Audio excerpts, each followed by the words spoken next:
నుంచి మీకు ఫ్యాన్లు బాగా తిరుగుతున్నాయి, కరెంటు కూడా డిమ్ముగా లేకుండా బాగా వస్తుంది. ఇవన్నీ పనులు మేము చేసినాం తప్ప వైసీపీలు ఎక్కువ చేయలేదు. వైసీపీలకు ప్రజలు గుర్తొస్తారు అంటే ఎప్పుడు గుర్తొస్తారు అంటే కోట్లప్పుడు గుర్తొస్తారు. ప్రజలు జనాలు 100 పడేస్తే మా ఇంటి వస్తారు. ఈ ఆలోచన ఇలా వైసీపీ కార్యకర్తలకు ఉన్న ఆలోచన. మాకట కాదు, గేర్లో పుట్టినా మీ గేర్లో పుట్టినా తిరిగినాము. మేము సాటి మాదిగోళ్ళం కాబట్టి మా గేరుకి మా మాదిగోళ్ళం మేము సేవ చేయాలనే ఆలోచనతో ఒక రాజకీయ పార్టీలో ఉండి పోలీస్ స్టేషన్ అంటే వస్తున్నాము, ఎంఆర్ ఆఫీస్ అంటే వస్తున్నాము, మున్సిపల్ ఆఫీస్ అంటే వస్తున్నాము, కరెంట్ ఆఫీస్ అంటే వస్తున్నాము. అన్నిటికి వచ్చి మీ దగ్గర రూపాయి కూడా మేము తీసుకెళ్ళాం. అమ్మ స్టేషన్కి వచ్చినాం కదా 2000, ఎంఆర్ ఆఫీస్కి వచ్చినాం కదా 3000, మేమేం అడగడం లేదమ్మా. ఎవరు సేవ చేయాలా చేస్తున్నాం పార్టీ తరఫున. సేవ చేసినాం కాబట్టి ఈరోజు ఓటు అడుగుతున్నాం. దయచేసి ఆలోచించి ఓటేనమ్మా. తెలుగుదేశం వస్తే నేను ఏదైనా 4 పనులు చేయగలుగుతా. జంసన్నా అని మీరంటే నాకు ఎమ్మెల్యే ఉంటాడు పైన, భరతన్న గెలిచినాడు కదా. మన ఓటేసినారు, వాళ్ళు మనల్ని గెలిపించినారు, వాళ్ళకి పని చేయాలా, సాయపడాలా.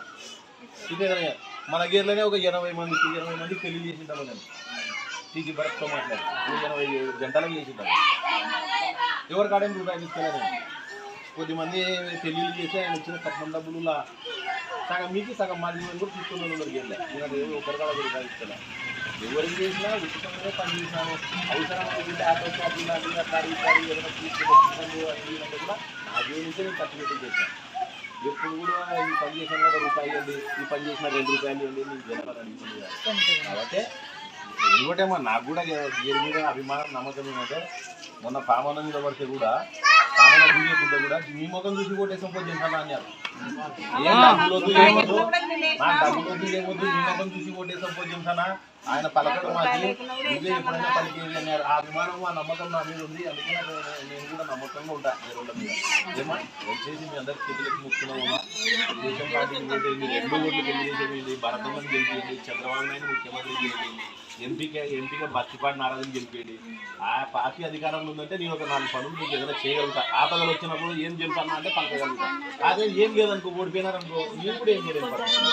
అందుకేమా దయచేసి ఆలోచించి ఓటేయండి. జై జగన్ అంటే ఈసారి మనం ఇల్లు కూడా అమ్ముకున్నారు వస్తుంది. మనం ఒకసారి అవకాశం ఇచ్చినాము, చూసినాము, ఈరోజు చూస్తున్నాం కదా. దోమలకో సస్య ఒకరు రాలే. పోయి బరస్కా టీవీ బరస్కాడ కూర్చొని అన్న ఏమన్నా ఇంత బాధ అనుభవిస్తున్నారు జనాలు. అన్నింటి అది వాళ్ళ కెమికల్ ఫ్యాక్టరీలో కెమికల్ వస్తుంది, ఆల్కాలిక్ ఫ్యాక్టరీ.